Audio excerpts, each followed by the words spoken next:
Dans un petit village africain où le soleil caressait la terre rouge et où les chants des ancêtres résonnaient encore à travers les vents, vivaient Dekerman et Stella.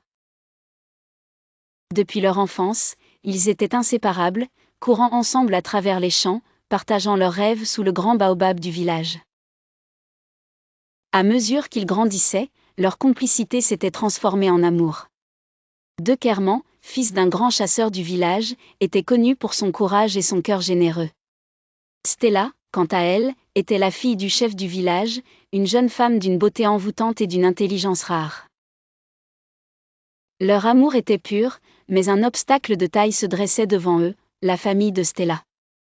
Son père, le chef Ngolo, voulait qu'elle épouse Jamal, le fils d'un riche marchand, afin d'assurer la prospérité de la famille.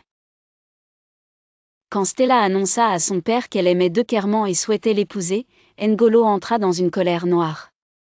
Un chasseur ne peut pas être l'époux de ma fille. Elle mérite un homme qui assurera son avenir. Stella tenta de résister, mais sa mère, Mama Aïcha, lui rappela l'importance de l'honneur familial. Le poids des traditions l'écrasait. Le jour où Stella fut contrainte d'annoncer à Dekerman qu'elle allait épouser Jamal, son cœur se brisa en 1000 morceaux. Les yeux pleins de larmes, elle lui murmura : « Mon cœur t'appartient, mais ma main appartient à un autre. » Dekerman ne répondit rien. Son regard, autrefois plein de lumière, devint terne.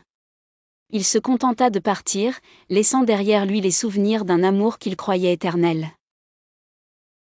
Les années passèrent. Stella se maria à Jamal, mais son cœur resta figé dans le passé.